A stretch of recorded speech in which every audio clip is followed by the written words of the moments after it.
আমাদের যে জাগ্রত জুলাই জনতা আছে, তারা যদি দেখে তাদের নির্বাচিত সরকার ঠিকমতো কাজ করছে না, আমি মনে করি এ জনতাই তাদেরকে ঘাড় ধরে ক্ষমতার মসনদ থেকে নামিয়ে দেবে। আইনের শাসন চাই, ভয়মুক্ত পরিবেশ চাই, সমান সুযোগ থাকতে হবে সব দলের, স্বচ্ছতা এবং জবাবদিহিতা নিশ্চিত করতে হবে। যোগ্য নেতৃত্ব প্রসঙ্গে আমাদের আরও সচেতন হতে হবে। এখন নেতৃত্ব মানে প্রভাব নয়, ক্ষমতা নয়। Leadership is about responsibility. A nation's future depends on the character of those it elects. জাতির ভবিষ্যৎ নির্ভর করছে কাদের আমরা নির্বাচিত করছি তাদের উপরেই। চলুন দল মতের ঊর্ধ্বে উঠে দেশকে ভালোবাসি, সবার আগে বাংলাদেশকে রাখি, বাংলাদেশের স্বাধীনতা সার্বভৌমত্বে এক থাকি। 1971 সালে আমরা স্বাধীনতা অর্জন করেছি,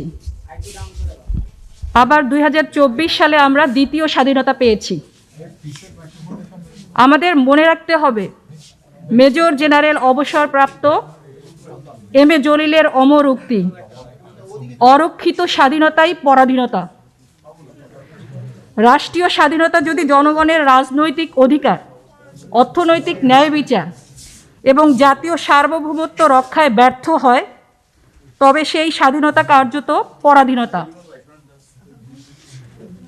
আজ আমরা 24-এর সহস্র শহীদের রক্তের উপর দাঁড়িয়ে নতুন বাংলাদেশের কথা বলছি, স্বপ্ন দেখছি। এটা শুধু স্বপ্ন নয়, এটা শুধু স্লোগান নয়, এটা আমাদের দায়িত্ব। এজন্যই আমরা চাই সুষ্ঠু নির্বাচন, কারণ সুষ্ঠু নির্বাচন ছাড়া গণতন্ত্র কেবল খোলস। আমরা চাই যোগ্য নেতৃত্ব, কারণ অযোগ্য নেতৃত্ব জাতির সম্ভাবনাকে শৃঙ্খলিত করে, আর যোগ্য নেতৃত্ব সেই শৃঙ্খলা ভেঙে দেয়। ইতিহাস আমাদের শিখিয়েছে, the ballot is stronger than the bullet. ভোটই হচ্ছে একটি জাতির প্রকৃত শক্তি, অস্ত্র নয়। এখন সুষ্ঠু নির্বাচন বলতে আমরা কি বুঝি?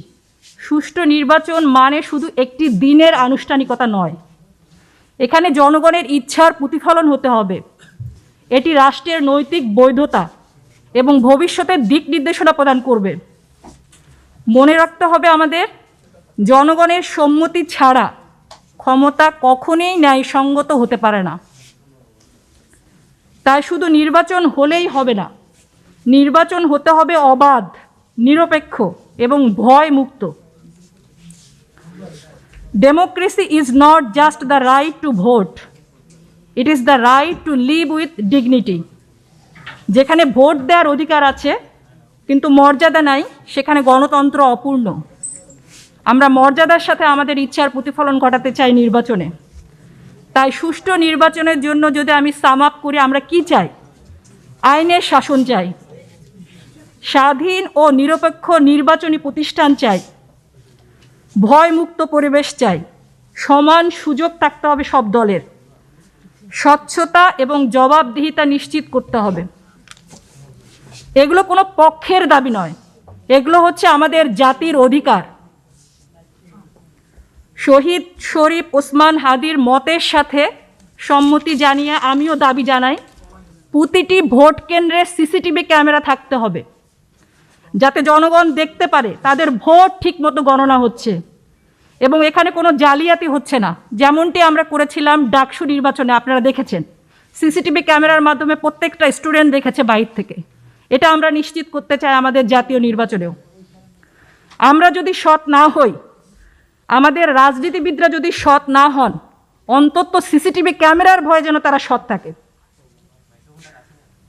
আমি উচ্চশিক্ষার জন্য চায়নাতে গিয়েছিলাম, তো সেখানে আমরা সর্বত্র হচ্ছে সিসিটিভি ক্যামেরা দেখতাম। তো আমরা মজা করে বলতাম চাইনিজরা ক্যামেরার ভয়ে সৎ। তো আমরা চাই আমাদের মধ্যে যদি ক্ষমতার লোভ থেকেও থাকে, অন্তত যেন আমরা ক্যামেরার ভয়েও সৎ থাকার চেষ্টা করি।